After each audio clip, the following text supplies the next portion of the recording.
Kita akan belajar sesuatu bersama-sama tentang panggilan dalam dunia politik.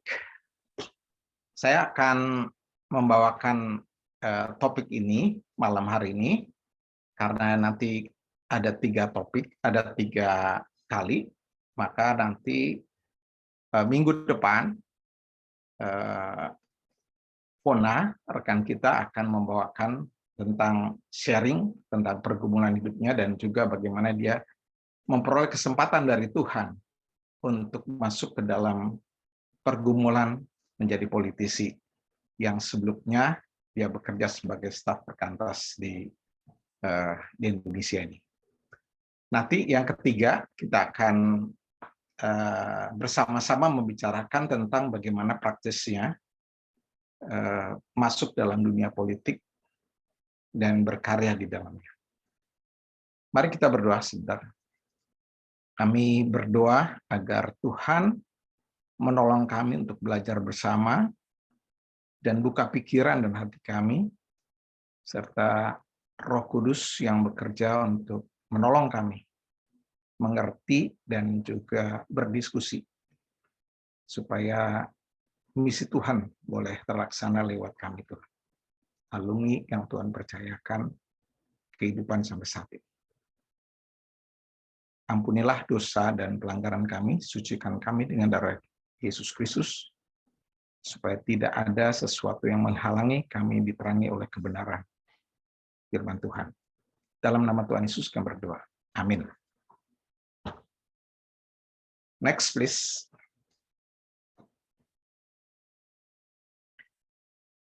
Nah, kebanyakan orang di dunia menganggap bahwa dunia politik adalah dunia yang gelap. Ada yang mengatakan dunia yang kotor, ya, sehingga sampai hari ini sedikit alumni Kristen yang menekuni panggilannya dalam dunia politik. Bahkan sebagai catatan, politisi itu dalam survei-survei yang diadakan di dunia ini adalah profesi yang dianggap tidak terhormat, sering dicibir oleh orang, paling tidak terhormat. Kalau di urutan profesi, mungkin yang paling bagus itu adalah apa, saudara?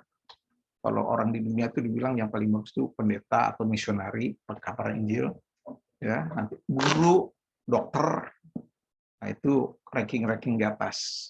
Nanti ada akuntan yang senior, yang paling bawah biasanya politisi.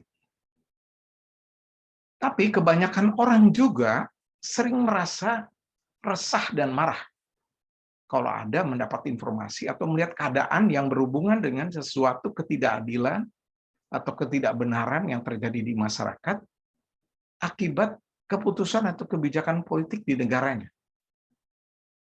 Ya, contohnya misalnya ya, baru saja kita dapat informasi, bahkan Presiden berespon cepat ya, bahwa tahun 2022 itu Indonesia mendapatkan indeks persepsi korupsi itu turun dari 38 menjadi 34. Yang artinya apa? Persepsi dunia dari Transparansi Internasional mengatakan bahwa tambah korup Indonesia ini. Dan ini akan mempengaruhi investasi yang akan ke depan di tahun ini dan tahun depan. Dan banyak orang mendengar berita ini gemes, greget, ya, dan bahkan marah. Ya, tapi bisanya cuman resah dan marah. Saya ingat dulu waktu mahasiswa saya waktu itu masih di ITB, dan mendengar negara Indonesia itu di bawah dulu rezim Orde Baru itu yang sangat korup, itu diumumkan tentang korupsi yang begitu besar, saya marah-marah dan merasa resah juga karena saya pikir nanti saya bekerja kayak apa itu nanti lingkungan kerja di Indonesia ini seperti itu. Nah, saya bertemu dengan pembimbing saya, Ibu Pendeta Dorothy Marx, dia mengatakan, "Duli, kamu jangan hanya protes, ngomong berkuar-kuar di rumah, di luar. Hanya kamu di kampus ini bisa berkuar-kuar. Kalau kamu memang ngerasa hal itu, pasti kamu juga ditantang untuk masuk ke dunia itu untuk memperbaikinya. Jangan berkuar-kuar di luar aja, tetap tidak berbuat apa-apa." Nah, kita akan belajar sebagai orang Kristen, bagaimana panggilan Allah dalam dunia politik yang ada di Alkitab, dan penerapannya bagi alumni Kristen di Indonesia. Kita coba untuk menjawab pertanyaan-pertanyaan seperti ini.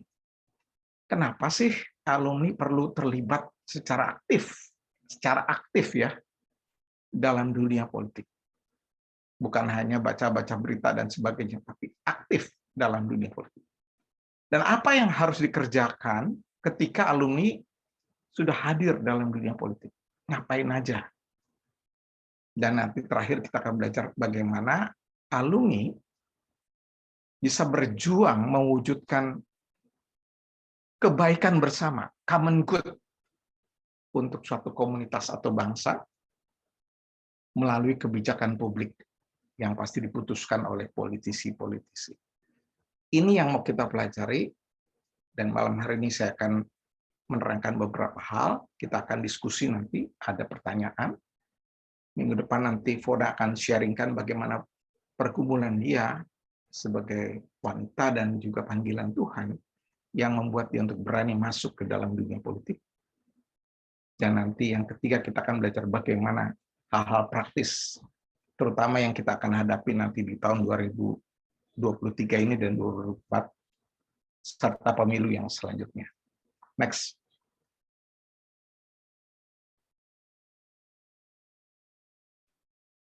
Pendeta Dorothy Marx dalam bukunya yang dia tulis ini, dia mengatakan bahwa dia mendapat penglihatan dari Tuhan ketika dia sekolah di Tübingen di Jerman, bahwa bangsa Indonesia ini mengalami persoalan yang besar dalam hal kebenaran dan keadilan. Dan itu yang membuat seringkali bahwa negara ini dianggap kurang dihargai di dunia. Amsal 14 ayat 34 disingkapkan Roh Kudus kepada dia, bahwa kebenaran meninggikan derajat bangsa, tetapi dosa adalah noda bangsa. Ini betul-betul menemplak dia, dan dia bagikan, dan dia menulis buku serta juga disertasinya, PhD-nya. Dalam Amsal 11 ayat 10 dikatakan juga bahwa bila orang benar mujur, beria-rialah kota. Orang benar, Tim Keller mengatakan, adalah dalam Amsal ini adalah orang-orang mereka yang bersedia mengalah demi komunitas. Tapi orang fasik adalah mereka yang mengedepankan hanya kebutuhan sosial, ekonomi pribadinya ketimbang komunitas.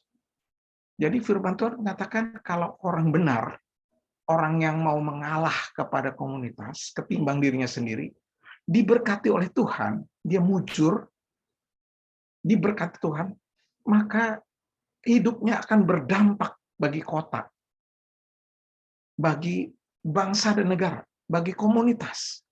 Dia tidak hanya diberkati atau menikmati berkatnya, tetapi hidupnya menjadi berkat bagi komunitas, bagi kota, bagi bangsa dan negara. Alumni adalah orang yang mujur, saudara-saudara yang kekasih. Saudara-saudara itu adalah orang yang mujur, diberkati oleh Tuhan.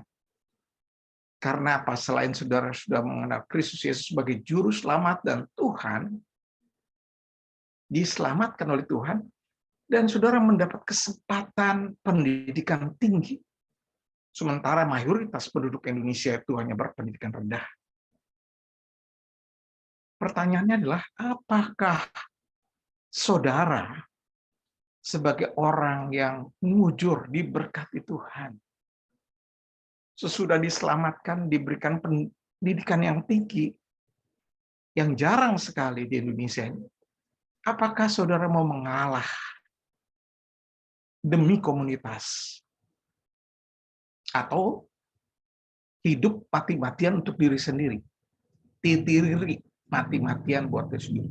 Hanya mencari pekerjaan dan untuk kesenangan diri sendiri, menikmati sendiri, mempunyai rumah sendiri, mempunyai keluarga sendiri, berputar-putar pada diri sendiri. Ini firman Tuhan ini mengingatkan kepada saudara dan saya, bahwa kita ada di dunia ini, alumni yang sudah diberkati mujur.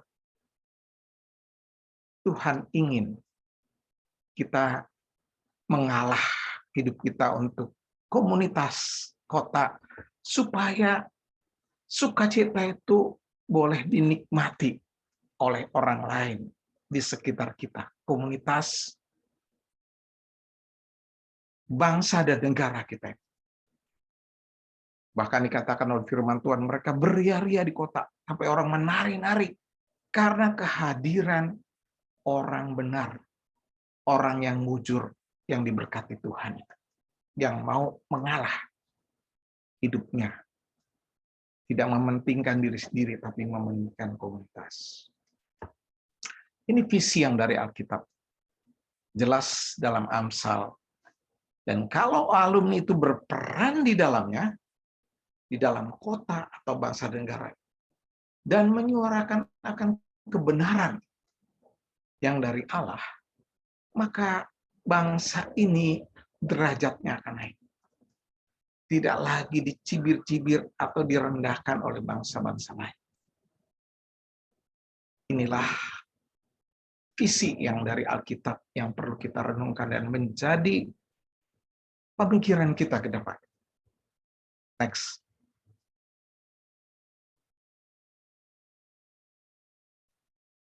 Nah, negara Indonesia, tempat kita ini berkarya dan kita hidup di sini, itu didirikan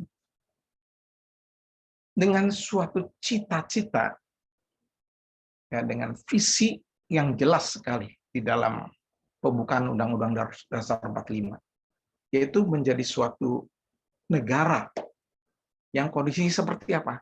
Yang makmur, tapi juga adil. Adil dan makmur, dan berdasarkan Pancasila jelas sekali. Dengan semboyan Bhinneka Tunggal Ika, artinya banyak macam-macam aliran, banyak macam-macam ideologi atau pendapat atau dan sebagainya, bahkan suku, bangsa dan sebagainya, bahasa. Tapi ada satu tujuan bersama, kepentingan bersama, supaya bangsa ini bisa makmur dan adil. Kita bersyukur pembangunan NKRI selama ini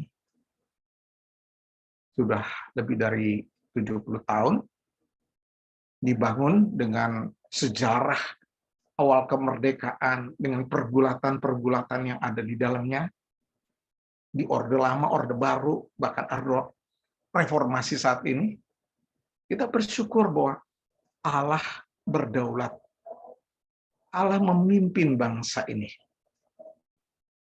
Allah berkuasa, menguasai semua pemimpin-pemimpin, dan mengarahkan bangsa ini terus maju.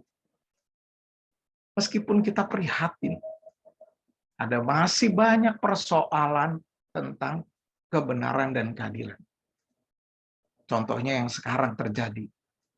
Betapa sedih sekali setiap hari saya melihat, dan ada banyak berita-berita hoax di media sosial, di berbagai tempat, hoax merajalela di mana-mana. Banyak tipuan-tipuan, penipuan. Ada banyak orang penipuan masalah uang, penipuan masalah anak, masalah jual beli orang. Penipuan banyak sekali, dan itu bertebaran. Ketidakbenaran, hoax. juga di negara kita ini ada banyak sebetulnya hukum-hukum atau undang-undang atau perundang-undangan, peraturan yang sudah ada, tapi lemah sekali penegakan hukumnya. Nah, kita melihat ada banyak kasus-kasus yang terjadi, bahkan di daerah-daerah juga, penegakan hukum tidak tegas, sehingga orang bermain-main dengan masalah hukum dan bahkan merugikan masyarakat. Bahkan ada banyak korupsi yang merajalela karena penegakan hukumnya kurang kuat. Nah, negara ini juga punya misi yang jelas yang tertera dalam pembukaan Undang-Undang 45. Jadi indah sekali kalau saudara membaca pembukaan Undang-Undang 45 ini. Dan Indonesia didirikan itu dengan suatu visi yang jelas dan misinya adalah mencerdaskan kehidupan bangsa. Supaya orang Indonesia ini tidak bisa mengatasi kebodohan. Kita akan sedih sekali kalau masih orang pendidikan rendah di berbagai daerah. Pendidikan tinggi banyak hanya di Pulau Jawa, pendidikan bagus. Yang kedua adalah mengusahakan kesejahteraan umum, menyediakan infrastruktur seperti jalan, listrik, dan telekomunikasi dan sebagainya sampai ke daerah ke seluruh penduduk Indonesia, kesejahteraan umum. Menjaga keamanan dari seluruh negeri ini, supaya rakyat bisa hidup dengan tenang. Dan negara ini juga, bangsa ini juga berpartisipasi aktif dalam perdamaian dunia. Jelas misi dari negara ini. Selama ini banyak sekali rakyat Indonesia masih banyak yang tertinggal.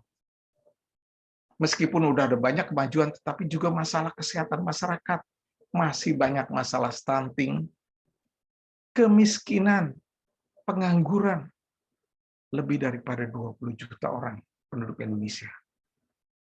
Dan Indonesia tidak berhenti sampai situ, juga berpartisipasi, berusaha aktif dalam perdamaian dunia. Seperti baru-baru ini ada G20 dan aktif dalam ASEAN. Semua dikerjakan dan kita bersyukur ada pemimpin-pemimpin yang mengusahakan dengan misi ini untuk mencapai Indonesia yang maju dengan adil dan makmur. Sesuai cita-citanya dalam pembukaan Undang-Undang 45. Dan strategi yang harus dipikirkan saat ini, dan sekarang sedang dipikirkan oleh bangsa dan negara kita adalah karena Indonesia sekarang menghadapi masalah yang sangat unik dibandingkan dunia lain. Di mana seperti kalau di Jepang banyak orang tua, di Indonesia ini ke depan diantisipasi adalah akan ada bonus demografi. Di mana ke depan ini, dalam masa ke depan yang dekat ini dan terus ke depan, ada banyak anak-anak muda, generasi muda yang merupakan terbanyak dari penduduk Indonesia.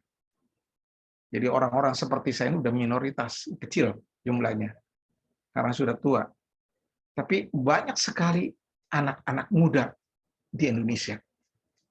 Nah, kalau hal ini tidak dibuat strategi dan dikerjakan sekarang, maka tidak diantisipasi serius, strateginya salah, maka hal ini bisa menjadi beban ketimbang keunggulan bagi suatu negara. Banyak anak muda, tapi kalau tidak dididik, tidak dibina, tidak diperlengkapi, dan tidak sehat, badannya tidak kuat, maka kelak dia menjadi beban, bisa menjadi beban ketimbang keunggulan. Tapi kalau strateginya tepat dan sejak saat ini dikerjakan dengan dampaknya ke depan, maka anak-anak muda ini bisa merupakan adalah keunggulan dan bisa menjadi tenaga kerja yang betul-betul bisa membangun negeri ini, bahkan menjadi pemimpin-pemimpin yang membawa bangsa ini maju. Inilah Indonesia, dan kita bersyukur sejak kemerdekaan, founding fathers negara Indonesia itu punya konsep yang jelas dan ditulis dengan tertera dengan jelas, baik visi, misi, Dan ketika menghadapi sekarang, negara ini terbuka dengan suatu strategi yang harus kita sebagai warga negara ikut berpartisipasi dalamnya. Supaya dengan demikian, kita dan juga anak-anak muda yang lainnya tidak menjadi beban bagi negara, tapi bisa menjadi alat untuk keunggulan kemajuan bangsa dan negara ini. Next. Nah, bagaimana panggilan Allah dalam politik, dalam perjanjian baru? Di perjanjian baru, kita lihat dalam Roma pasal 13, Rasul Paulus menerangkan ketika dia sudah menerangkan Roma 1 sampai Roma 12, dia dasar-dasar kekristenan, Injil dengan jelas diberitakan, dia bicara tentang etika. Dan dia berbicara bagaimana sikap orang Kristen dalam suatu negara yang ada pemerintah yang berkuasa. Dikatakan di dalam Roma 13 ayat 1 sampai 7. Orang Kristen tidak perlu takut kepada pemerintah jika ia berbuat baik atau ia bisa berkaya yang baik, jangan takut. Jadi kalau ada pemerintah jangan pikirannya takut, kecuali takut kalau dia berbuat jahat. Justru firman Tuhan katakan, apabila kita orang Kristen berbuat baik, kita beroleh pujian daripadanya. Bukankah ada banyak juga orang yang berprestasi di negara kita ini dan mendapat penghargaan? Dan pemerintah juga, kata firman Tuhan di dalam Roma 13, adalah hamba untuk kebaikan bersama. For common goods.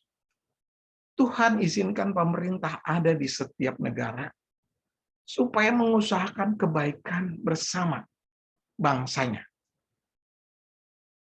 Dan membalaskan murka Allah atau hukuman Allah bagi orang yang berbuat jahat. Itulah fungsinya pemerintah. Maka sebagai warga negara, sebagai orang yang hidup di suatu negara, kita tidak perlu takut. Justru kita ingin berkarya, berbuat baik, buat kebaikan bersama, common good, untuk bangsa dan negara. Dan bahkan kita bisa menghalangi atau mencegah kalau orang-orang yang berbuat jahat di tengah-tengah bangsa ini. Itulah panggilan Allah bagi orang Kristen di tengah-tengah suatu pemerintahan atau politik. Bukannya orang Kristen itu menjadi memisahkan diri dan tidak berpartisipasi aktif.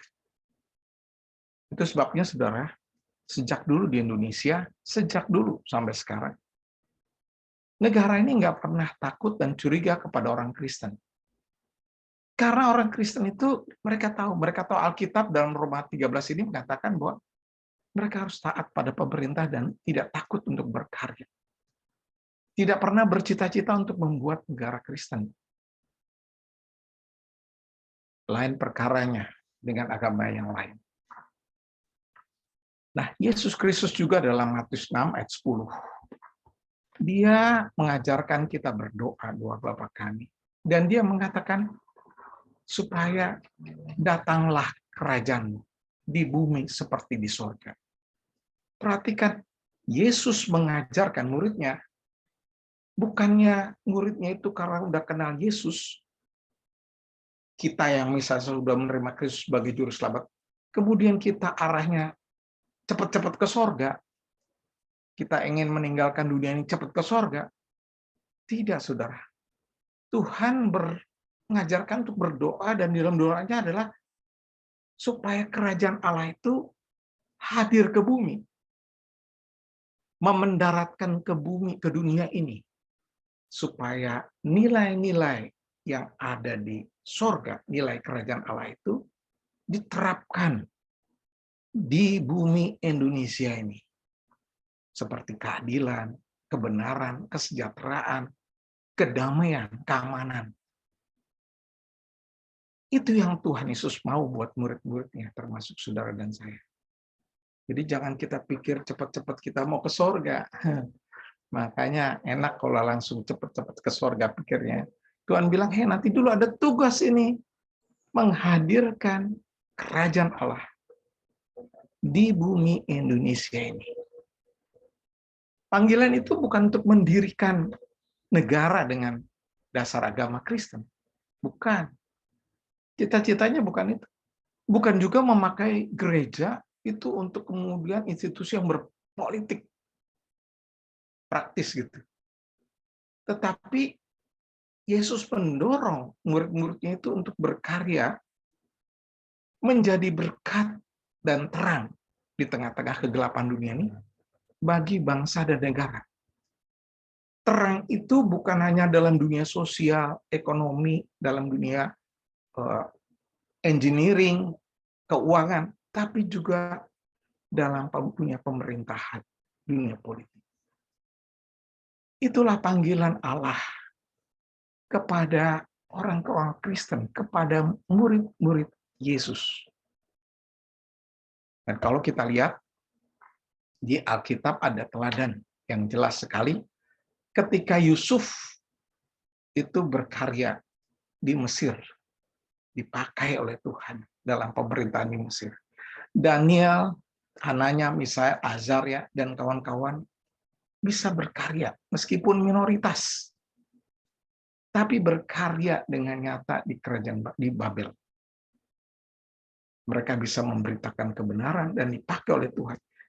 Yusuf bisa dipakai untuk bahkan menyelamatkan orang Mesir yang mengalami paceklik. Juga ada Esther, tokoh wanita yang ada di Persia. Nanti minggu depan, Pona, teman kita akan menerangkan bagaimana Esther sebagai wanita dipakai oleh Tuhan dalam dunia politik. Inilah panggilan Allah dalam dunia politik. Tuhan tidak ingin kita lari dari dunia politik, atau kita tidak peduli. Tuhan memanggil kita untuk berkarya, bekerja, menghasilkan sesuatu, berbuat baik dalam suatu pemerintahan untuk kebaikan bersama, mengusahakan. Dan kita ingin menerapkan nilai-nilai kerajaan Allah itu nyata di bumi Nusantara ini. Sehingga negara ini bisa lebih maju, dihargai oleh bangsa-bangsa lain, dan negara ini bisa membuat penduduknya lebih cerdas dan bisa mengatasi kebodohan-kebodohan yang terjadi. Bisa mengatasi sakit penyakit atau keterbelakangan dalam masalah kesehatan. Semua itu berhubungan dengan kebijakan publik yang ada dalam pemerintahan. Mari kita renungkan hal ini.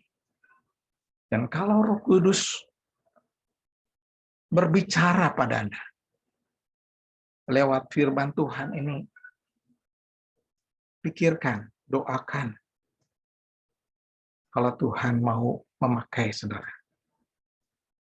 Tidak kebetulan bahwa kita ada bersama-sama di tengah-tengah bangsa ini.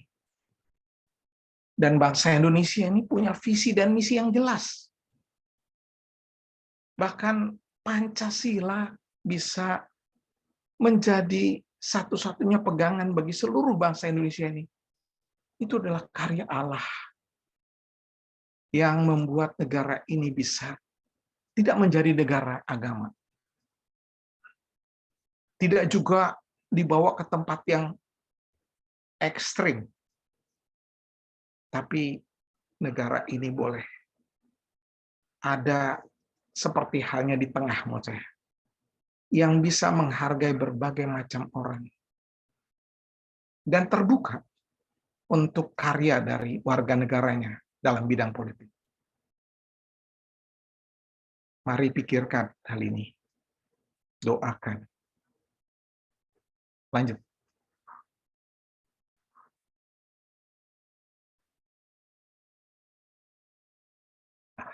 Kembali, silakan. Sebelumnya,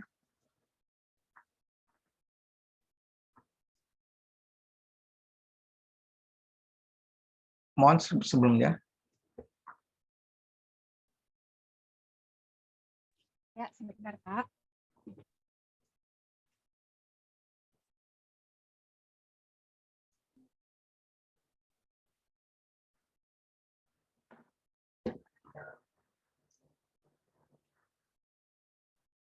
Mohon maaf, ada.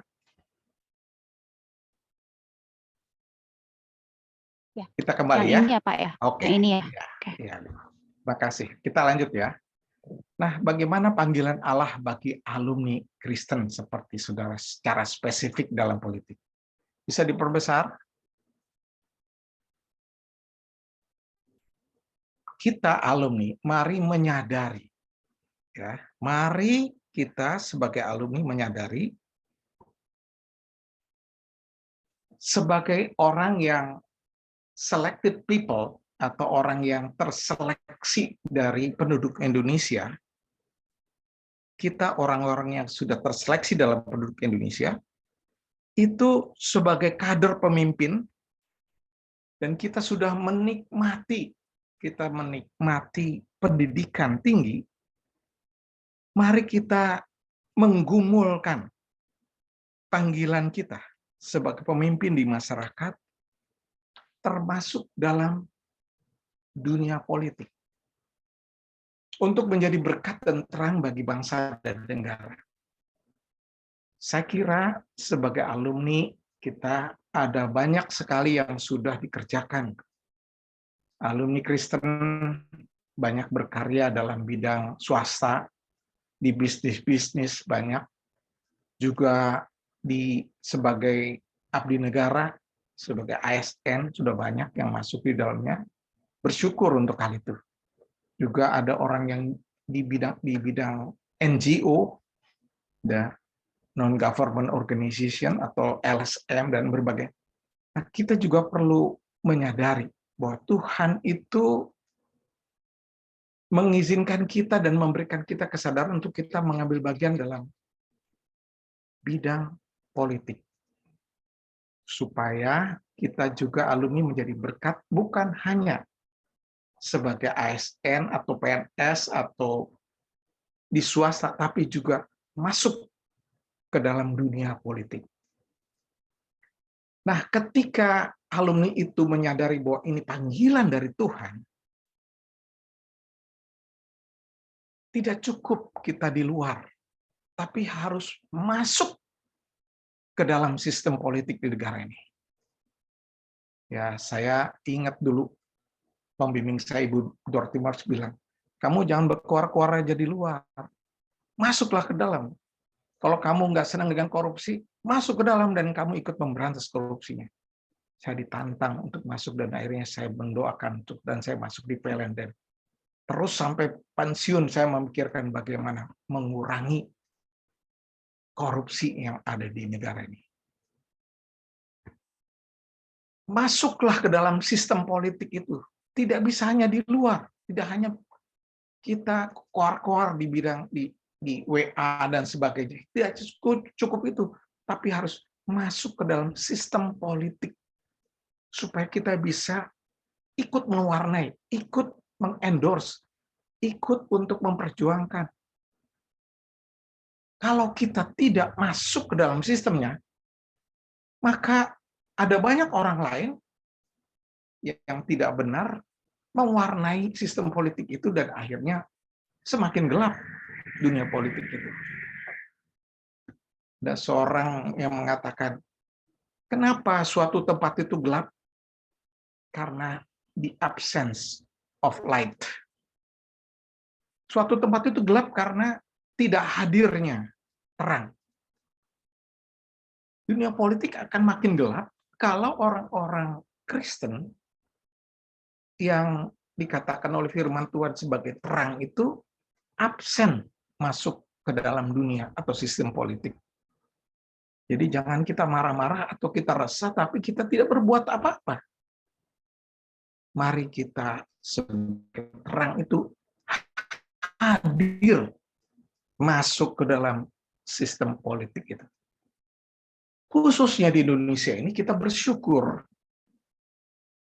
Sejak kemerdekaan, sudah terjadi pergulatan-pergulatan dalam hal ideologi. Ada komunisme, ada masalah negara Islam dan sebagainya. Ada banyak sekali pergulatan itu, dan akhirnya di zaman Orde Lama Soekarno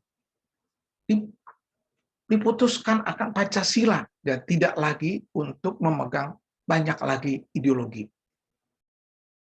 Ketika Orde Baru kemudian mengalami masa-masa pemerintahan dengan otoriter, saya mengalami hal itu tidak mudah. Selama 30-an tahun, bangsa ini mengalami pemerintahan dengan otoriter. Tapi bersyukur tahun 98 terjadi reformasi yang mengubah pemerintahan sistem politik di Indonesia yang tadinya otoriter atau otoritarian atau diktator di bawah Orde Baru, kemudian terjadilah demokratisasi.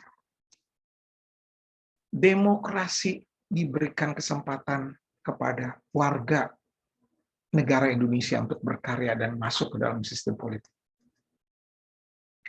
Kita bersyukur terjadi reformasi, dan sampai hari ini setelah 20 tahun, negara ini memberikan kesempatan setiap warga negara untuk mengambil bagian dalam politik yang ada di negeri ini. Bukan hanya masyarakat atau warga negara boleh berpartisipasi aktif, tidak menunggu hanya secara otoriter dari pemerintah, tapi juga adanya desentralisasi kekuasaan.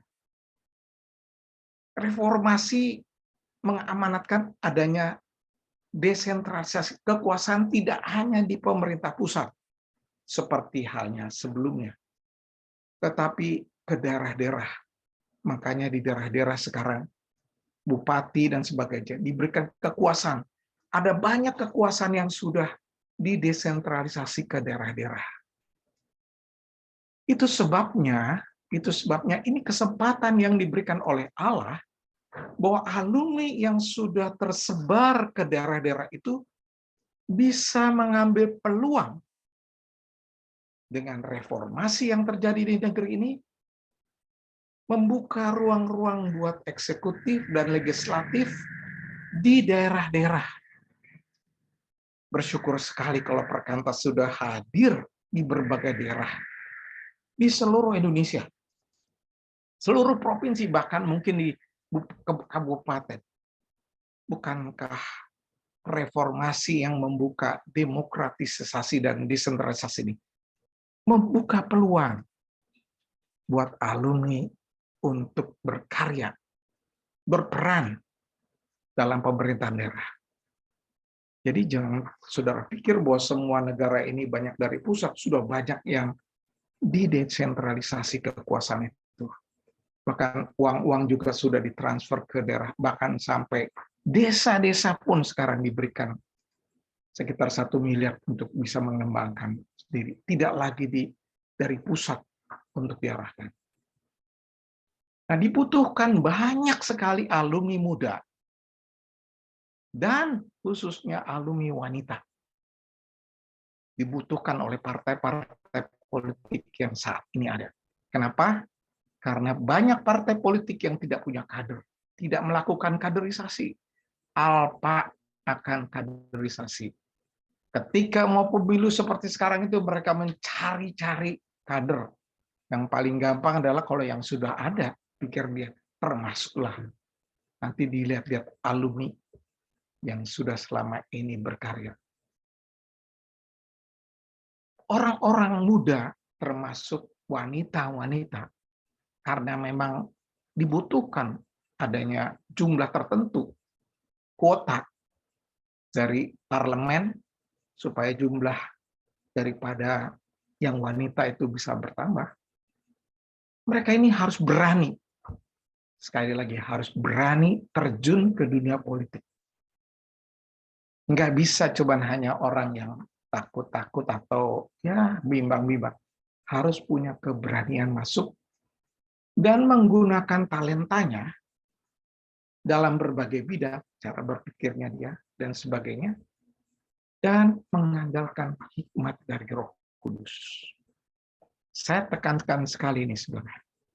Nggak cukup alumni itu hanya punya keberanian untuk kapasitas dirinya, tapi ada perlu hikmat Roh Kudus karena ada banyak hal yang dihadapi dalam dunia politik yang seringkali saudara dan saya bingung dan tidak bisa akan berpikir dengan hanya kepintaran kita sendiri, meskipun saudara sarjana S1, S2, S3.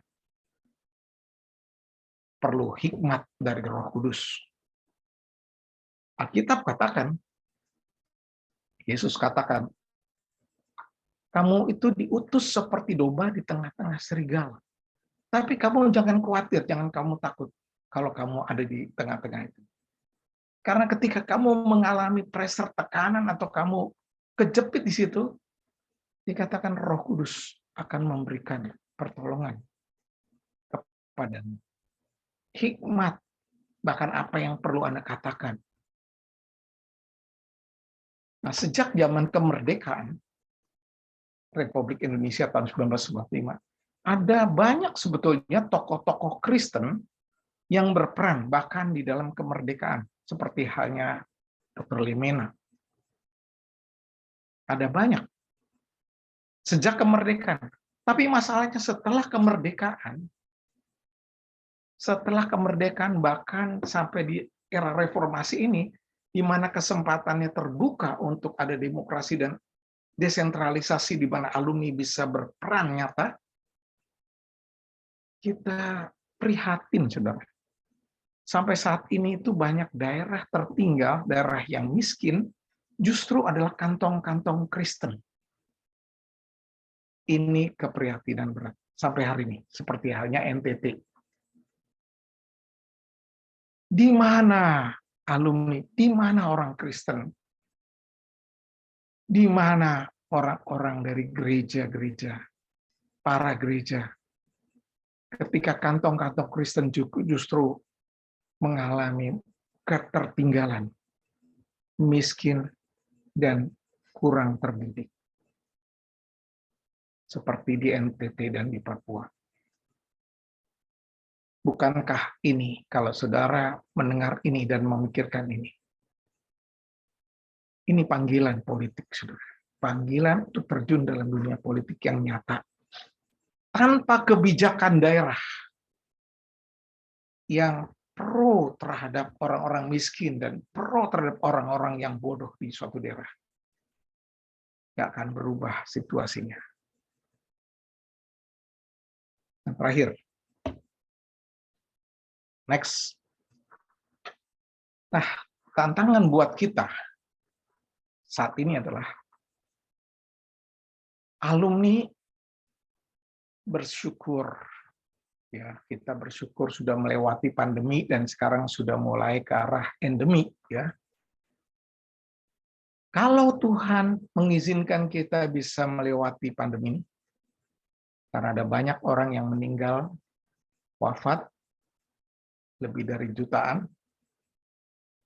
karena pandemi ini, termasuk saya punya kawan, saya punya junior, saya punya saudara, saya punya abang, meninggal ketika pandemi.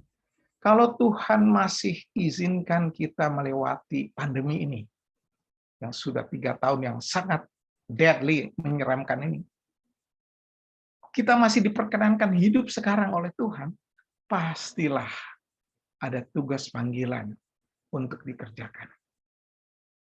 Saya mengalami juga, saya merasa kehilangan teman KTB saya, Bang Sagala, Mama Sagala, sudah lebih dulu panggil oleh Tuhan.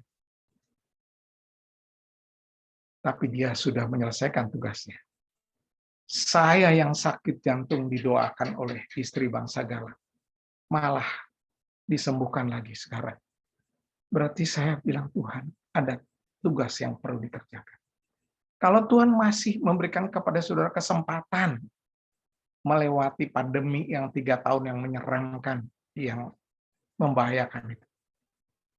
Pasti ada suatu tugas yang perlu dikerjakan di dunia ini, di bumi Nusantara ini. Ketika pandemi sudah selesai dan berubah menjadi, dan terjadi lagi perang. Wah, ini lagi. Perang yang ada di Korea karena itu dengan Rusia itu membawa krisis yang nyata, krisis energi, krisis pangan, nyata betul. Terjadi inflasi yang gila-gilaan di dunia, di negara maju, Inggris, Amerika, Eropa, dan sampai di Indonesia juga. Dan terjadi resesi ekonomi. Dan terjadi perubahan geopolitik yang sangat signifikan. Bukan suatu kebetulan, saudara. Allah mengizinkan peristiwa-peristiwa yang penting di dunia ini terjadi ketika saudara sedang berkarya, sedang bekerja, dan masih produktif, masih muda, masih berkarya. Tidak suatu kebetulan. Pasti ada tugas, pasti ada panggilan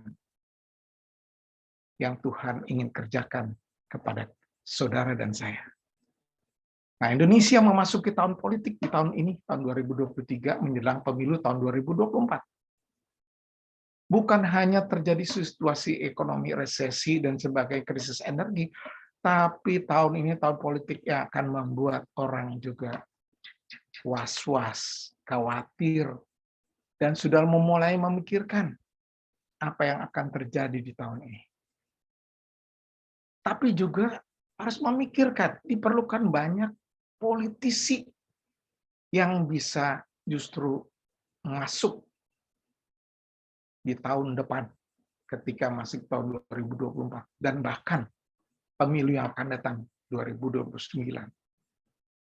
Sehingga alumni ini bisa untuk berperan, ya, banyak menjadi politisi yang handal supaya merealisasikan bangsa dan negara kita 100 tahun pada tahun 2045. Mari melihat jauh ke depan, tapi bertindak dengan nyata saat ini. Sebagai kader pemimpin, yang sering dikatakan ketika kita pelayanan mahasiswa, student today, leaders tomorrow, bukankah alumni harus peduli akan kondisi politik terkini di negeri? Apakah alumni hanya peduli akan kepentingannya sendiri? Sudah bisa bekerja, sudah punya rumah, atau sudah punya mobil atau motor, atau saya merasa aman sendiri, enak menikmati, bisa studi lanjut dan sebagainya. Apakah kita peduli kepada diri sendiri? Atau apakah kita alumni mau mengalah? Kalau kata Tim Keller, mau mengalah demi kepentingan komunitas masyarakat, bahkan bangsa dan negara. Sudah lebih dari 50 tahun terjadi kegerakan mahasiswa Kristen di Indonesia. Perkantas sudah merayakan 50 tahun. Bukankah kini waktunya alumni menggumulkan untuk menjadi politisi di samping profesi-profesi lainnya? Terima kasih. Terima kasih Bang Ruli untuk firman dan juga perenungannya untuk mengajak kita yang hadir di sini terjun ke dalam dunia politik secara real. Saya mengundang teman-teman untuk akhirnya bertanya langsung kepada Bang Ruli. Kalau ada yang mau bertanya langsung, silakan open mic. Dan juga akhirnya bisa raise hand terlebih dahulu supaya terlihat siapa yang mau bertanya lebih dahulu. Atau kalau misalnya sinyalnya lagi susah sehingga hanya bisa chat, saya juga mengundang teman-teman untuk menyampaikan pertanyaan kepada Bang Ruli. Mungkin ada yang sudah bergumul menjadi politikus, tapi akhirnya ada hambatan-hambatan, bisa juga curhat saat ini, atau ada pergumulan khusus di bidang politik, bisa disampaikan juga secara langsung. Apakah ada? Iya, ini dengan Kak Dame Napitupulu sudah raise hand.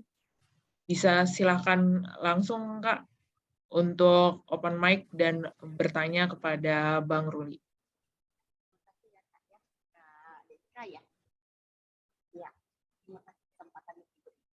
Maaf Kak, suaranya kecil. Apakah bisa tolong? Halo, Ya. Kak Desi, sudah jelas? Sudah Maaf, jelas. lagi nggak bisa on cam. Ya, Oh ya. terima kasih banyak pemaparannya, Pak Ruli. Begini Pak, suami saya adalah alumni ya, dari Perkantas Lampung. Sebenarnya di tahun 2019 sudah masuk dan rindu gitu ya untuk terjun ke politik seperti yang dipaparkan oleh Bapak gitu. Nah, dan juga tapi yang menjadi tantangannya adalah masyarakat itu lebih memilih yang kalau istilah orang bilang ya ada alasnya atau ada duitnya, itu yang terpilih begitu Pak. Nah, bagaimana ya solusi kita sebagai anak Tuhan untuk mempertahankan tidak ikut-ikutan untuk memberikan memberikan apa istilahnya kayak serangan pajar gitu ya Pak ya. Nah, tapi kita sebenarnya datang dari rumah ke rumah gitu, terus ke gereja-gereja untuk datang ke mensosialisasikan ke pendeta gitu. Nah, kira-kira bagaimana kita mengatasi seperti ini Pak? Karena suami saya juga rindu juga untuk terjun lagi mencoba di tahun 2024 ini begitu Pak. Terima kasih Pak. Baik. Makasih pertanyaannya. Pertanyaan ini sebetulnya udah how to ya, sudah lebih advance ya. Saya baru berbicara tentang kenapa kita perlu masuk menjadi ke dunia sistem politik. Kalau tadi Deska mengatakan jadi politikus, saya lebih senang mengatakan politisi Deska daripada politikus. Kalau politikus kayak poli, banyak tikusnya banyak gitu. Saya lebih senang politisi ya. Nah, kalau Anda sudah punya beban untuk ke dunia politik, ini pendahuluan jawabannya, tapi nanti di sesi yang berikutnya yang nanti. Tapi secara singkat saya mau mengatakan demikian. Kalau Anda mau terjun dalam dunia politik yang adalah kebijakan publik, kebijakan masyarakat, maka kenalah masyarakat ini. Terjunlah ada di tengah-tengah masyarakat itu. Orang-orang yang tidak terjun, tidak kenal dengan masyarakat, tidak dekat, maka dia akan membayarnya dengan uang, menggantikannya. Tapi kalau orang itu dekat dengan masyarakat, bahkan sudah kenal dengan masyarakat, sudah akrab dengan masyarakat, bukannya waktu Mas mau pemilu aja, gitu ya, tetapi dia sudah berkarya sebelumnya, nyata di tengah lingkungan. Apakah dia mempromosikan kebersihan, apakah dia mempromosikan green, apakah dia punya karya-karya dalam bidang sosial, mengurus orang sakit, atau menolong orang mengajar atau memajukan pendidikan di suatu tempat itu, maka ada banyak bukti orang yang jadi DPRD dipilih, dan dia bukan mengandalkan duit banyak, tidak. Dia pasti akan bikin banner dan sebagainya. Tapi tidak harus serangan fajar seperti itu. Dan itu memang dilarang. Orang-orang yang sudah berkarya sebelumnya dalam masalah sosial, lingkungan, pendidikan, akrab dengan rakyat setempat, dan dia sudah kenal, sudah keterima. Orang-orang itu bahkan rakyatnya dengan senang hati memilih dia. Dan ini sudah kenyataan.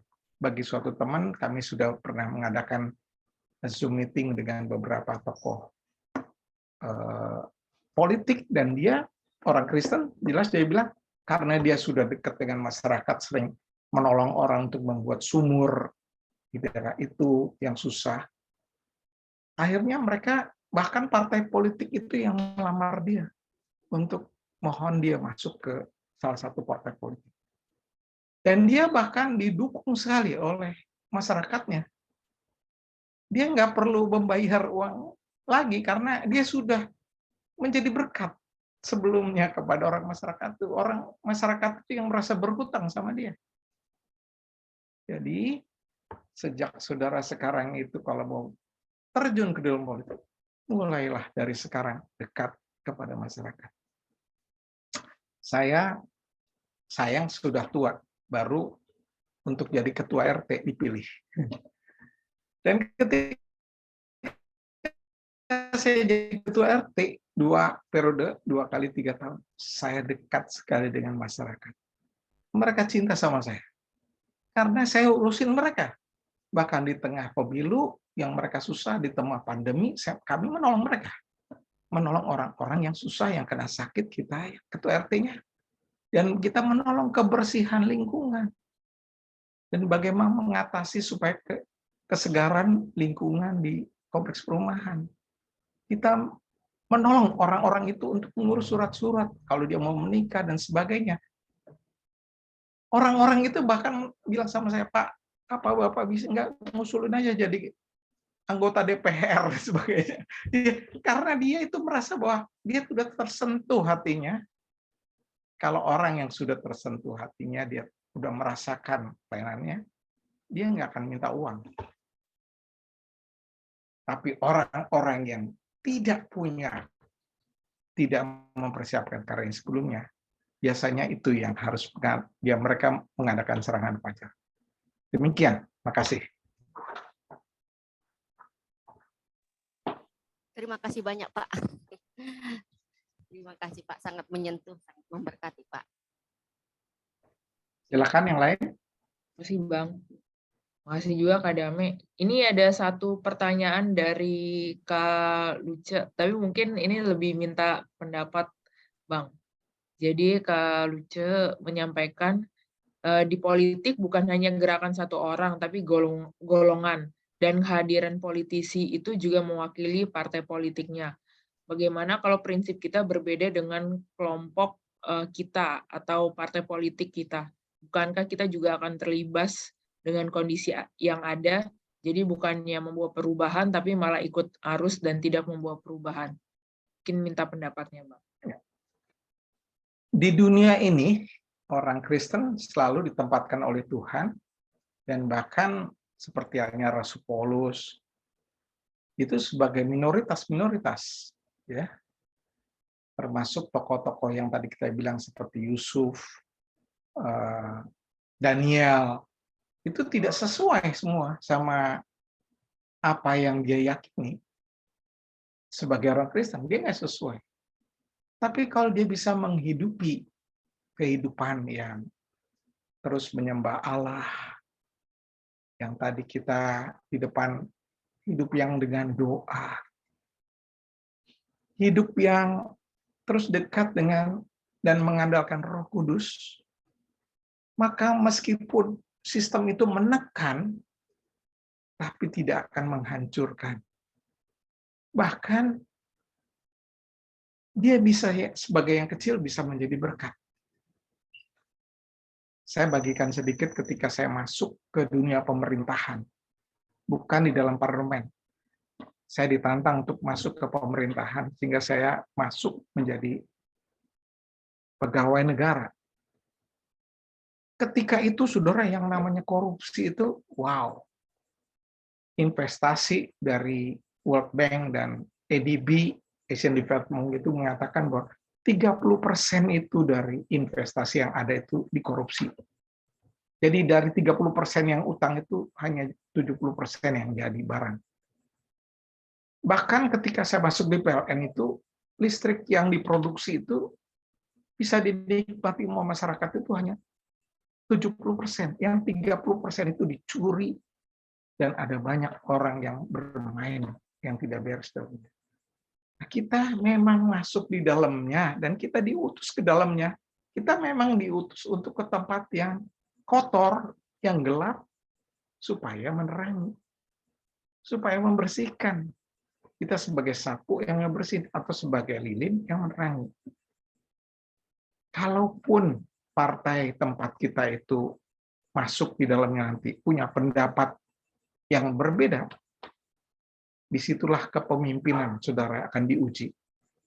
Seorang pemimpin itu adalah bisa mengatasi keadaan dan bahkan bisa mempengaruhi orang lain yang ada di partai itu.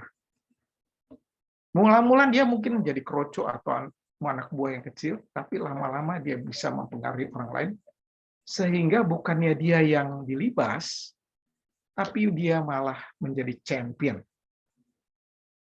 Ya, seperti Yusuf juga mau dilibas ya, tapi dia bisa bertahan, mau dijatuhkan bahkan dengan godaan, dia juga lolos, bahkan dia menjadi champion, bisa sesuai dengan visi yang diberikan oleh Tuhan jadi pemimpin.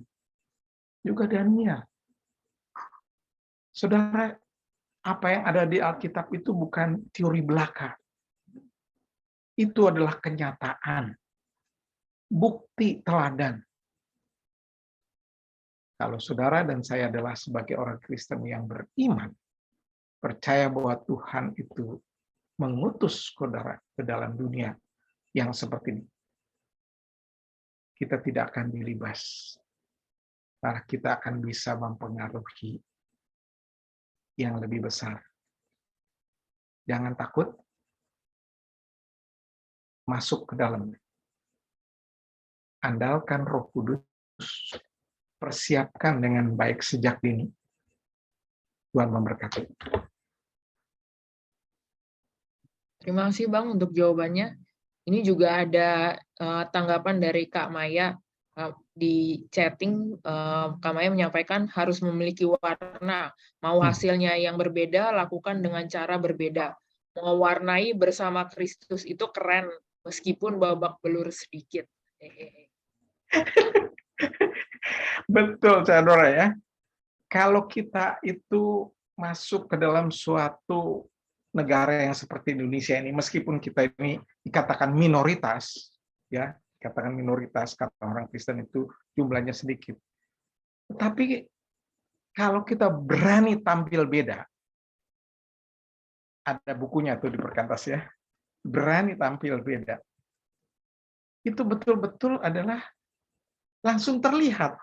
Kalau kita tampilan beda, kalau orang semua pada korupsi, Anda nggak korupsi, langsung sorotannya kelihatan. Tanya aja sama Deska itu, yang sering meliput. Kalau ada pejabat yang tidak korupsi, langsung kelihatan dia. Karena sebagian besar banyak yang nggak korupsi. Jadi kalau ada yang bersinar saja, sinarnya sedikit aja, sudah kelihatan. Apalagi lama-lama sinar itu makin. Saya bersyukur kalau sinar itu ada colorful, warna-warna yang bukan hanya menerangi ruangan, tetapi memberikan keindahan. Kehadiran orang Kristen bukan membuat orang hidupnya menjadi boring, bukan. Harus memberikan sukacita. Dia kalaupun berpolitik bukan politik yang tumbuk-tumbukan aja, yang bermusuhan, tapi dia bisa boleh politik yang bisa bernegosiasi. Politik yang bisa mempengaruhi orang dengan sukacita, gembira. Politik bukan hanya marah-marahan gitu ya. Saya kira warna itu yang perlu kita berikan kepada dunia politik. Jadi seperti halnya kita kerja di swasta, kerja di tempat lain, bisnis, masuk di dunia politik juga adalah hal yang sama. Hal yang sama. Semua dunia kerja pasti ada tantangannya yang berat. Karena memang dunia sudah jatuh ke dalam dosa. Maka ada berbagai macam kejatuhan yang terjadi. Termasuk kalau di dunia politik. Adanya misalnya korupsi atau money politics dan sebagainya. Itu yang ditantang.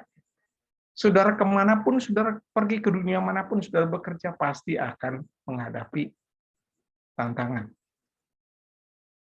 beranilah untuk tampil beda dengan nilai-nilai kerajaan Allah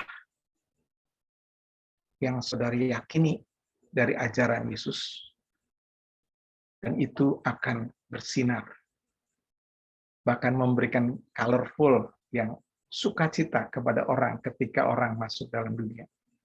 Dunia politik bukan lagi menjadi dunia yang membosankan atau memuakkan, kalau kata Deska itu, tapi bisa merupakan dunia yang memberikan kesukacitaan, kegembiraan.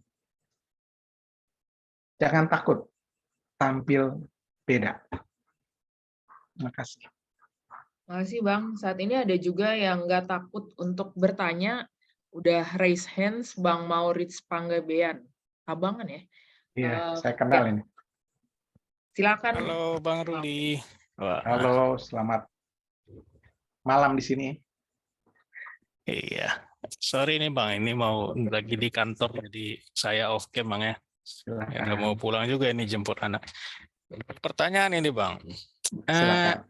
Abang sendiri dulu di konteks, berarti dulu Abang waktu dari habis ITB masih zaman Soeharto ya Bang ya. Betul. Apakah pernah menggumulkan masuk ke politik? Dan jika ya, itu bagaimana kisahnya? Yang kedua, ini hypothetical question. Kalau Abang dilahirkan sebagai saat ini misalnya sebagai jadi anak muda lulusan teknik ya, saya agak spesifik aja ya, kayak kita di Bang orang teknik di konteks era informasi sekarang, apakah memang Abang akan menggumulkan secara berbeda untuk masuk politik atau bagaimana? Itu aja Bang, dua Bang. Terima kasih. Baik. Terima kasih pertanyaannya, Moritz. Ketika saya mahasiswa di TB dan ada dalam pemerintahan yang tadi saya katakan diktator atau sentralistik kekuasaan di bawah Presiden Soeharto, kekuasaan itu ada di pusat dan kekuasaan itu disentralistik dan ada di pemerintahan, di birokrasi. Jadi kuat sekali dulu yang namanya birokrasi. Partai politik itu hanya, maaf kalau saya bilang, ya nurut-nurut aja gitu. Hanya cuma 3 partai gitu ya. Sebetulnya utamanya Golkar gitu ya. Dan kami ini disuruh masuk Golkar jadi sebagai Golkar. Tapi ketika saya dipanggil dan untuk boleh mewarnai pemerintahan di negeri ini dan fighting masalah korupsi seperti yang didorong oleh pembimbing saya, maka masuk di pemerintahan itu adalah jawabannya, bukan di partai politiknya. Karena pemerintahan yang dominan di era itu, di tahun 1980 sampai saya berkarya. Dan ketika itu masuk di dalam jadi pemerintahan itu bisa berkarya nyata. Bukan hanya masalah membuat proyek-proyek yang mempengaruhi seluruh Indonesia karena sentralistik. Dulu belum ada desentralisasi kekuasaan, jadi betul-betul dari pusat, maka kita powerful sekali untuk menentukan program listrik di Indonesia itu bisa dikerjakan dari tahun 80 sampai 90 itu. Sampai hari ini akhirnya bisa 98% desa-desa seluruh Indonesia sudah berlistrik. Karena apa? Sentralistiknya kuat sekali pada waktu itu, dan kami ada di sana itu bisa mewarnai dan bahkan bisa mengurangi korupsi yang tadi saya bilang 30% itu sampai sekarang bisa hanya 1 digit. Itu karena sentralisasi kekuasaan ada di pemerintahan, partai-partai itu belum berfungsi dengan baik. Kalau boleh saya bilang formalitasnya aja ada di itu. Bahkan mayoritasnya adalah Golkar itu semua. Nah, bahkan membuat undang-undang pun, undang-undang kelistrikan yang ada sekarang, undang-undang 30, dan saya ikut di dalamnya, itu didrive oleh eksekutif pemerintah. DPR malah nanya-nanya sama kami. Emang yang mengecap adalah DPR, tapi yang membuat dan inisiatifnya adalah betul-betul dari eksekutif pemerintahan. Waktu itu saya ada di PLN. Jadi undang-undang yang sekarang aja bisa dipengaruhi dari pemerintahan di dalam, bukan di partai. Orang partai malah mengikuti. Itu jawaban yang pertama. Jadi efektivitas masuk dan mempengaruhi negara berbeda-beda ketika waktu eranya. Ketika era yang sentralistik seperti dulu itu, dan belum ada demokrasi, yang ada adalah pemerintahan yang otoriter, maka kita ada dalam pemerintahan betul-betul powerful dan bisa mempengaruhi keputusan publik, proyek-proyek publik di seluruh Indonesia. Tapi ketika reformasi, kalau saya sekarang tamat mahasiswa, dan saya sekarang ada masuk sebagai alumni, pertanyaannya seperti tadi dikatakan oleh Bang saudara Moritz. kita Moritz, maka saya akan melihat bagaimana peluang yang ada itu adalah di daerah-daerah. Karena sudah terjadi namanya desentralisasi. Kalau boleh saya bilang, kekuasaan itu ada banyak yang sudah ada di tingkat daerah. Politik adalah masalah kekuasaan dan kebijakan. Ada banyak keputusan politik itu yang langsung berhadapan, bahkan daerah-daerah bisa mengadakan perda. Ada perda yang pakai mayoritas dari agama tertentu aja bisa dibuat di perda. Tidak bisa diintervensi sama pusat. Kalau saya lahirnya sekarang, saya lebih baik masuk ke daerah-daerah. Yang pasti kalau saya bersaing di dunia demokrasi sekarang, pasti akan bisa lebih menang. Bertarung, berkompetisi dengan yang lain. Karena saya tahu di daerah-daerah itu tidak banyak alumni-alumni atau orang yang berpendidikan yang lain. Ada banyak daerah-daerah yang namanya anggota DPR-nya, DPRD-nya, dan latar belakang yang sangat sederhana. Karena apa? Memang tidak ada alumni yang mau masuk ke dalamnya. Padahal kalau kita masuk ke dalamnya, itulah sebabnya saya meng-encourage sekarang alumni-alumni di daerah-daerah. Karena sudah terjadi demokratisasi dan artinya terjadi kompetisi dalam pemilihan pemimpin dan desentralisasi kekuasaan. Kekuasaan bukan hanya di pusat sekarang, ada banyak di daerah-daerah. Bukankah itu kesempatan yang dibukakan oleh Allah buat alumni-alumni yang baru yang hidup sekarang di era reformasi? Terima kasih. Demikian. Thank you Bang Ruli. Sehat ya Bang. Terima kasih, Moritz. Terima kasih Bang Ruli dan juga Bang Moritz. Silakan rekan-rekan, abang dan kakak, bila ada yang mau bertanya bisa langsung raise hand ataupun bisa di chat juga. Kalau misalnya belum ada, mungkin saya nanya juga. Jadi apa yang disampaikan abang tadi mengenai bagaimana berdampak di lingkungan supaya tidak menggunakan politik uang.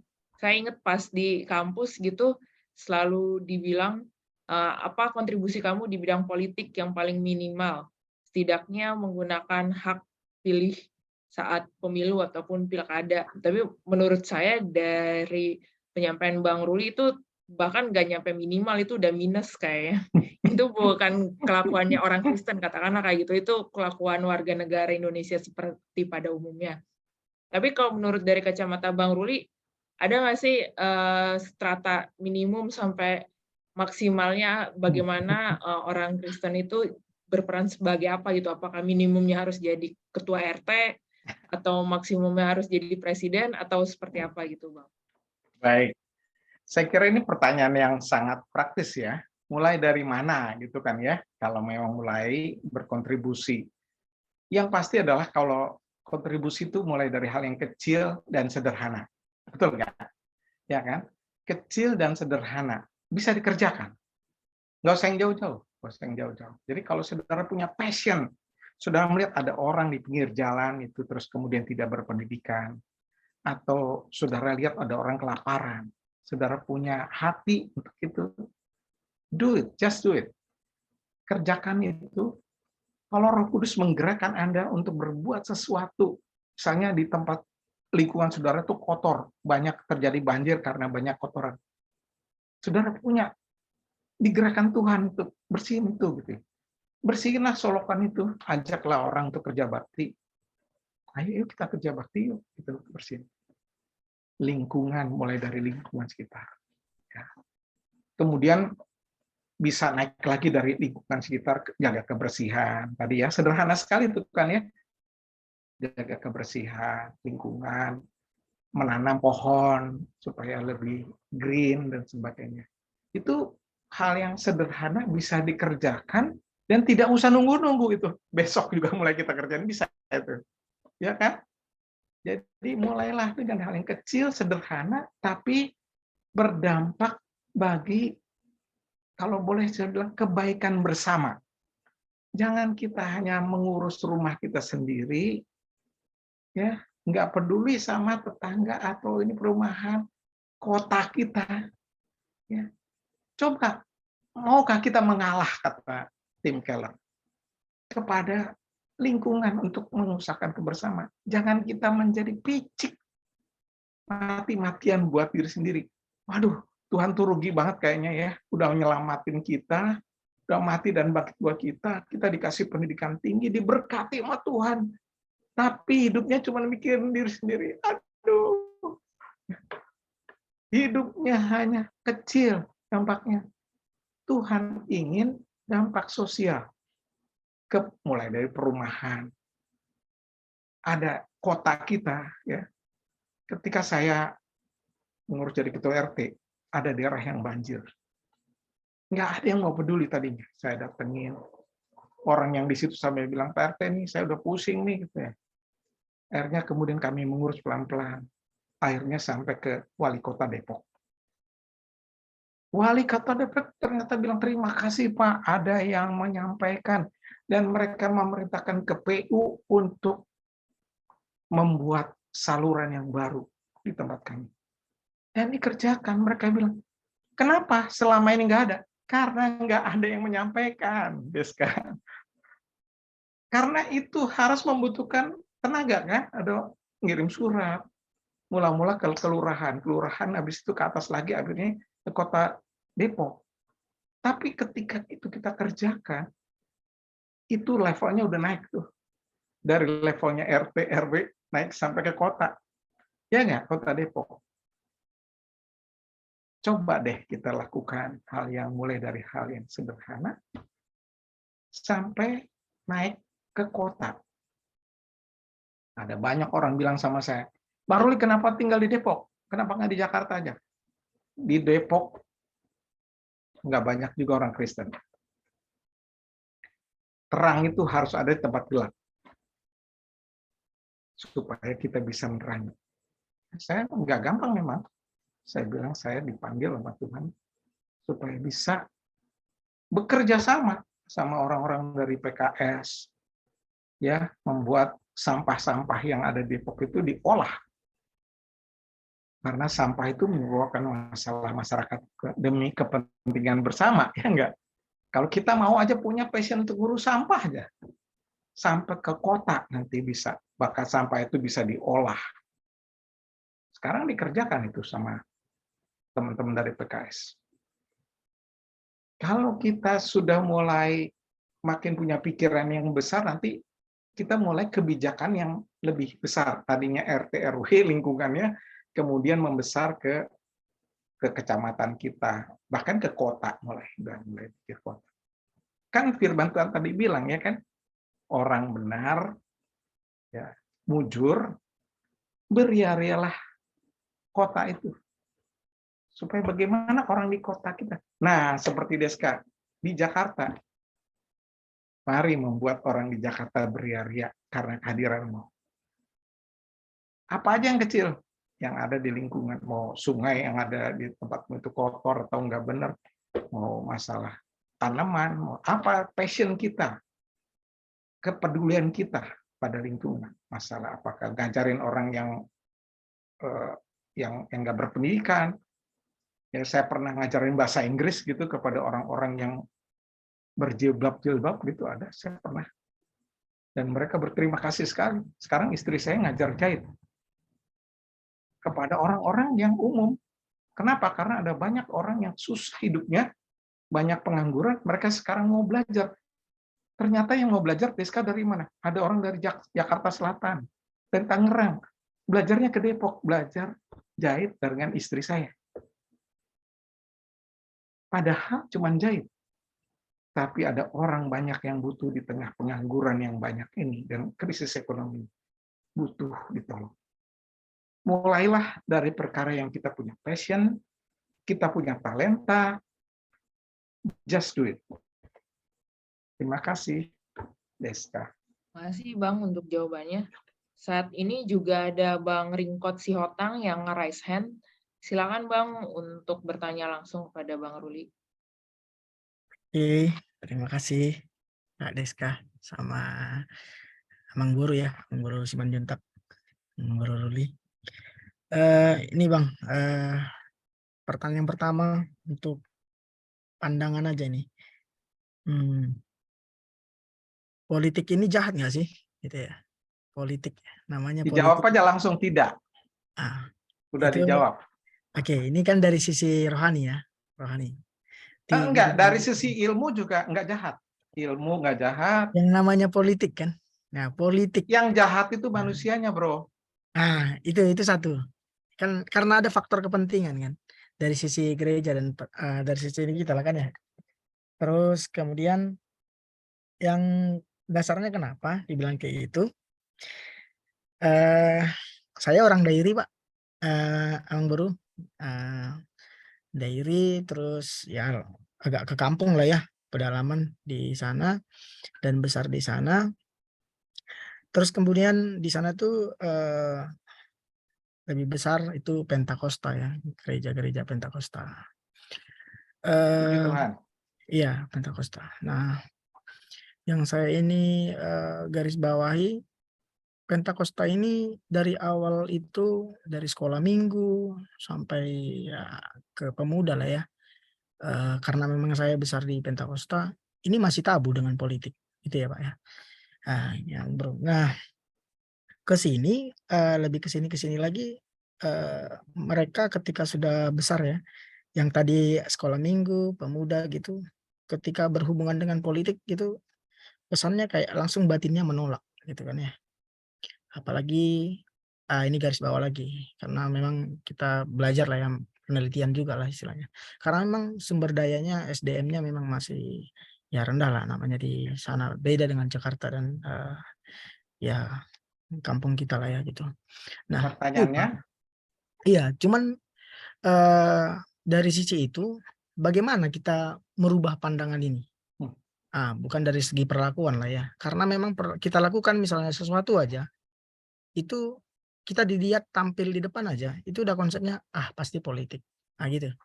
Oke. Ini yang digaris bawahi dulu satu, Amang Baru. Terus kemudian satu dulu ya, nanti supaya satu aja dulu, nanti supaya ingat dan bisa dijawab dengan baik. Oke, silakan Amang Baru. Jadi sebelum kita itu bisa menerangkan ke orang lain politik itu baik, kita dulu membereskan pemikiran kita dulu ini. Inilah malam hari ini saya mau membereskan pemikiran kita ini. Karena ada banyak orang berpikir bahwa politik itu jahat. Sangat keliru. Bacalah itu ilmu politik dari dulu.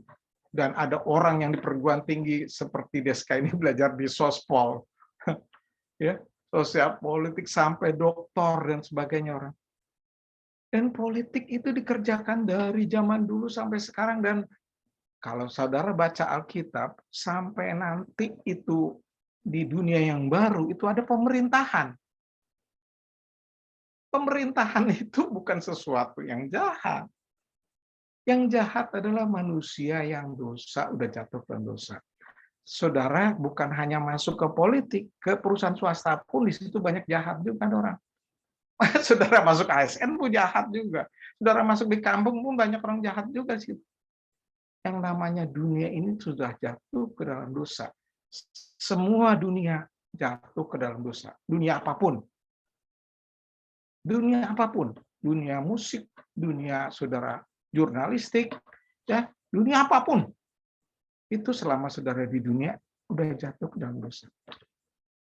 Ajaran ini dulu yang Anda harus mengerti. Kalau Anda masih belum jelas, bagaimana Anda mau menjelaskan sama orang lain di kampungmu? Ya itu yang masalah. Makanya malam hari ini kita jelaskan dulu bahwa politik itu adalah sesuatu yang baik. Sistem yang benar yang harus dikerjakan. Tapi pelajarilah bagaimana ya berpolitik yang benar. Sama bisnis. Bisnis banyak yang jelek. Ya, pelajarilah sekolah bisnis yang baik. Saya belajar sekolah bisnis, tahu bagaimana berbisnis yang baik. Berpolitik ke berpolitik yang baik. Itu masalah satu ya. Dan kalau kita tadi di politik itu ada kepentingan, yes, semua dunia ini punya kepentingan. Saudara punya kepentingan, saya punya kepentingan. Masalahnya yang dibicarakan di politik adalah kepentingan bersama. Common good. Kebaikan bersama. Anda nggak bisa hidup sendirian. Maka Anda harus mencari kebaikan bersama. Yang tentunya nggak ideal. Tapi paling tidak, yang tadinya bisa segini naik lagi dikit, naik dikit. Tidak bisa mengharapkan langsung saudara punya kepentingan seperti yang saudara sendiri-sendiri. Karena ada kepentingan orang lain. Saudara tabrakan dengan kepentingan lain. Maka akan terjadilah nego. Mencari titik di mana keseimbangan itu. Tapi yang penting naik. Nego lagi, kepentingan naik. Itu yang kita usahakan dalam politik. Jadi politik tidak jahat. Salah sekali Anda, tersesat kalau Anda sudah bilang jahat. Pelajari itu di dalam ilmunya. Pelajari itu dalam Alkitab. Allah sendiri punya pemerintahan. Bangsa Israel sendiri diajarin memerintah. Dan itu adalah sesuatu yang baik, yang perlu dikerjakan. Tapi kalau ada orang yang jahat di dalamnya, kitalah orang yang benar harus masuk. Tadi saya bilangnya, orang benar adalah yang mengalah dengan dirinya sendiri dan mau concern, peduli kepada masyarakat. Itu poinnya.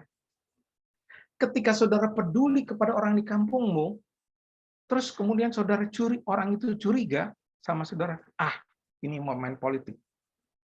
Kalau saudara adalah orang yang punya hati yang suci, hati yang tulus, karena firman Tuhan katakan, apapun yang kamu kerjakan dunia ini, kerjakanlah seperti untuk Tuhan dengan sepenuh hatimu. Kalau 3:23.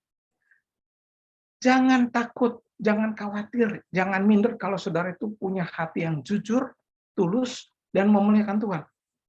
Maju ke depan, orang akan merasakan kehadiranmu itu bukan untuk kepentinganmu, untuk menggunakan rakyat buat keenakanmu. Ya, kalau kita itu benar, hati kita dalam benar, pikiran kita jernih, ya, kita kerjakan itu, orang pun bisa tahu bahwa yang kita kerjakan itu bukan untuk kepentingan kita. Tapi kita mau mengalah buat kepentingan komunitas. Jangan jadi gara-gara orang curiga sama kamu, terus kamu nggak jadi untuk masuk ke dalam politik. Tapi bersihkanlah hati kita dengan ketulusan. Pikiran yang jernih, tadi jangan pikirannya aja udah sesat kita ya. Pikiran kita juga harus jernih nih. Hati kita suci, pikiran kita jernih, tahu nih bahwa ini benar yang kita kerjakan. Dan bertindaklah dengan kasih. Kasih itu kalau dikerjakan, orang pun tidak akan salah pengertian. Kalau itu dikerjakan dengan sungguh-sungguh, nggak akan. Orang kita mau nolongin orang di kampung, masa dia mau curiga sama kita? Kecuali kalau memang kita memang belum beres hati kita, belum beres pikiran kita, belum jernih pikiran kita, dan belum tulus hati kita. pasti orang akan mencurigai Anda. Ya. Jadi hai alumni, anak-anak alumni, bersihkan hati ini, cerahkan, jernihkan pikiran ini, dan tunaikan tugas panggilan itu dengan tidak ragu-ragu dan berani. Jangan gara-gara saudara itu dicurigai atau saudara ditolak, terus kemudian saudara berhenti, mogok, atau undur. Kerjakan terus panggilan itu dengan setia. Sampai akhir. Lihat nanti Roh Kudus akan menolongmu, memberkatimu, dan kau akan jadi berkat bagi banyak orang. Sudah dijawab, nomor 1. Pertanyaan kedua, Ringkot. Singkat pertanyaannya. Iya, Bro, makasih. Ini pandangannya jadi luas ya. Cuma bagaimana mengubah itu, Amang? Karena nggak bisa ini kan, nggak bisa intens lah kita kan, apa ya, mengubah pandangan itu untuk kalangan umum gitu loh, untuk ke semuanya gitu. Kalau untuk satu-satu mungkin bisa ya, tapi untuk ke semua generasi ini ya, terutama yang di ya dapil kita atau di mana lah ya, yang jadi sektor kita contoh. Bagaimana mengubah pandangan itu? Mengubah pandangan seseorang itu adalah dengan komunikasi. Dalam politik itu harus punya komunikasi politik. Anda harus mempelajari betul bagaimana mengkomunikasikan apa yang ada dalam pikiranmu, yang ada dalam hatimu itu, kepada orang lain. Kalau hanya satu orang itu interpersonal relationship atau communication, komunikasi personal. Tapi Anda juga perlu mempelajari komunikasi massa,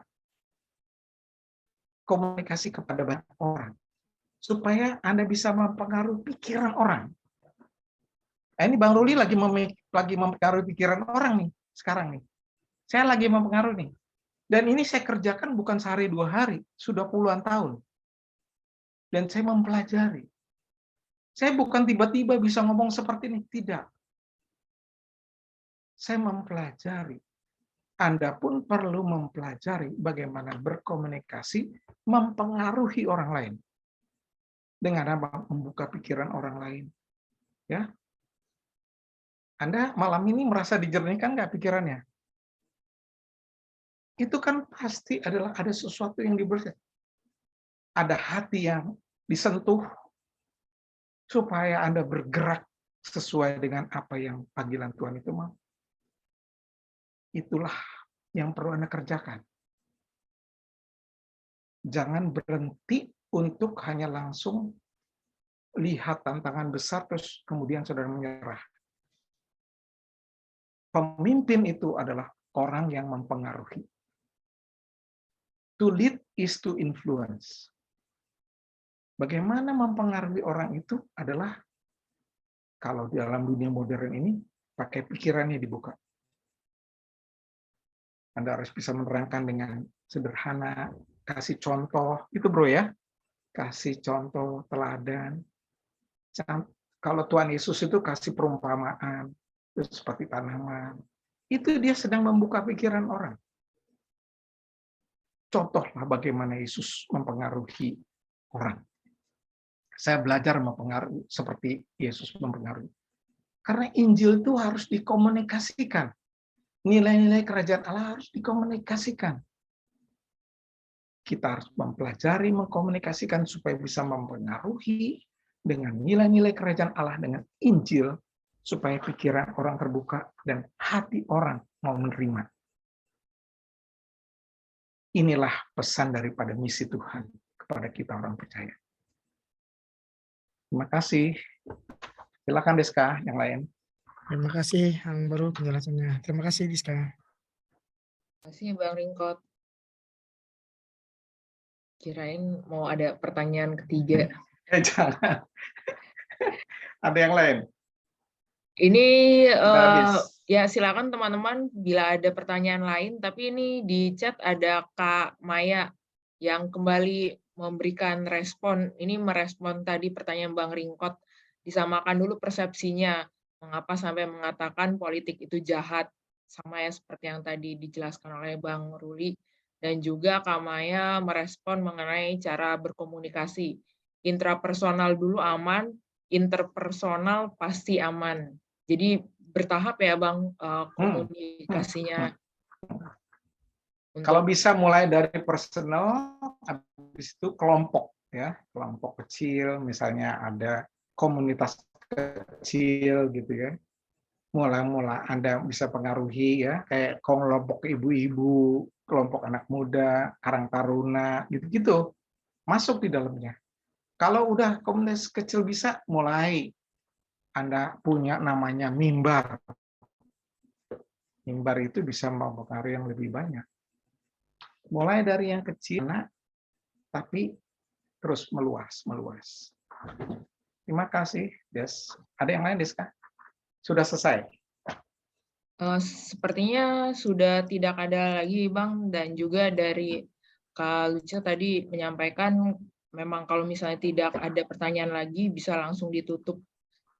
Tapi saya jadi dari pembicaraan kita baik dari paparan Abang maupun diskusi, saya jadi keinget dengan pernyataan mantan Hakim Agung atau dulu dia sebagai Ketua Kamar Pidana Mahkamah Agung Artijo Alkostar. Sudah meninggal dunia 2021 lalu atau 2022 ya 2021. Waktu saat seminar dia datang memang sederhana banget, tapi yang paling saya ingat adalah dia bagiin bahan makalahnya dia 2 atau 3 lembar, tapi yang paling bawahnya di endnote-nya dia di setiap lembarnya itu dia nulis kayak gini. Keadilan itu tidak pernah datang dari langit, tapi harus diperjuangkan. Jadi itu yang selalu saya ingat-ingat mengenai keadilan yang ada di dunia ini. Sebagai hakim maupun pengacara sebelumnya Artijo Alkostar juga berusaha untuk memperjuangkan keadilan versinya dia. Dan itu bahkan pesan Yesus 2000 tahun yang lalu ketika pertama kali datang ke dunia sebagai manusia, bahwa keadilan pun harus diperjuangkan kayak gitu. Nggak ada yang bisa gratis tahu-tahu jatuh dari langit. Keadilan tidak pernah jatuh dari langit, tapi harus diperjuangkan. Dan itu panggilan kita atau pelajaran kita pada malam hari ini, kalau boleh saya simpulkan. Tapi saya juga persilakan Bang Ruli untuk menyampaikan closing statement dan selanjutnya akan memimpin kita dalam doa penutup. Silakan Bang Ruli. Terima kasih untuk malam hari ini bisa menyampaikan materi. Paling tidak kita bisa merenungkan firman Tuhan sebagai visinya. Firman Tuhan bicara bagaimana kehadiran kita alumni orang benar yang mujur bisa menjadi berkat terang di tengah kegelapan bagi suatu kota, bahkan negara, bahkan dunia. Tapi mulailah dari hal yang sederhana dan kecil, di lingkungan kita punya kepedulian kepada komunitas, dan kita mau mengalah, tidak ego sekali hanya pikiran buat diri kita sendiri, dan terus mau maju menikmati sendiri. Ketika alumni sebagai orang yang sudah diselamatkan oleh Yesus dengan harga yang mahal,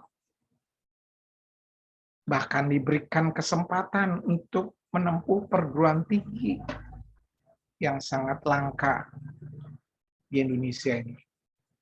Bukankah Tuhan memanggil kita untuk menjadi berkat bagi komunitas, kota, bahkan negara?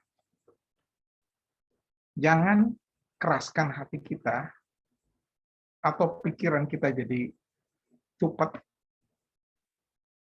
dan terpengaruh dengan kondisi politik yang kotor dan gelap, akhirnya kita meninggalkan.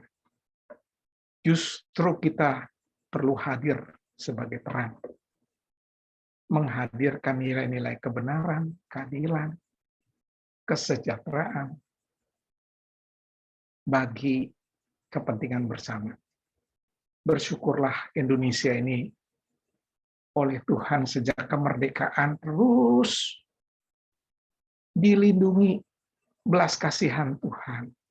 Di tengah-tengah dunia yang mengalami resesi dan bahkan krisis yang sangat mengenaskan, negeri ini diberikan oleh Tuhan kasih karunia.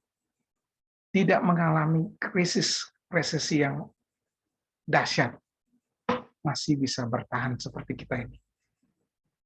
Tapi bukan berarti terus kemudian kita enak-enak menikmati. Mari lihat, ada banyak orang di daerah-daerah di sekitarmu, di kota-kota, di desa-desa, di kampungmu, ketika sudah terjadi desentralisasi dan demokratisasi. Bukankah ini peluang yang Tuhan berikan untuk Anda berkarya dalam bidang politik di daerah-daerah? Saya menantang Anda malam hari ini. Pikirkan, doakan apa yang kita bahas, dan jangan berhenti. Langkahkan mulai dari hal-hal yang kecil. Mulai peduli dengan komunitas lingkungan di sekitar Anda.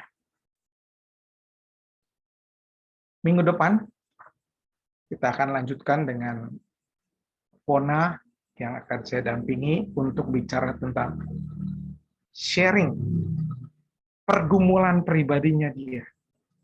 Dari sebelumnya dia sebagai staf perkantas dan sekarang masuk sebagai bacalek dari suatu partai. Dan bagaimana Tuhan menuntut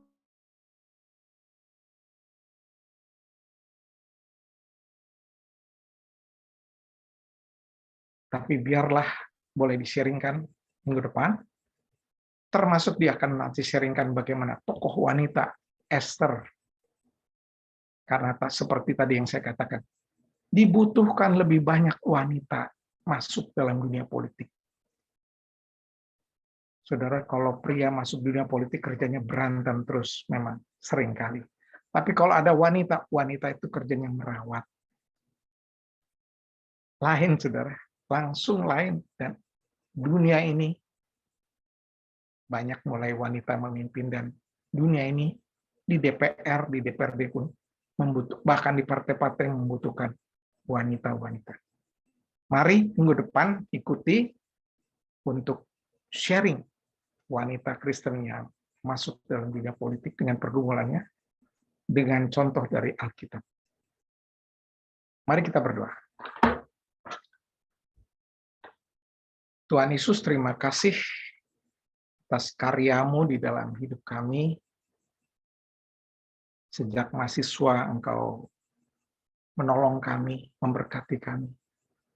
Bahkan mengalami pandemi terakhir ini, Tuhan menyelamatkan kami, dan kami masih boleh hidup dalam kasih karunia-Mu.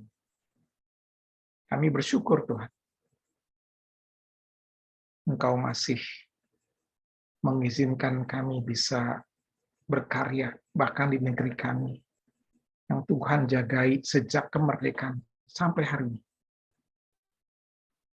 Terima kasih Roh Kudus yang memberikan penerangan kepada kami, sehingga kami boleh mengerti dari firman Tuhan dan dari diskusi kami.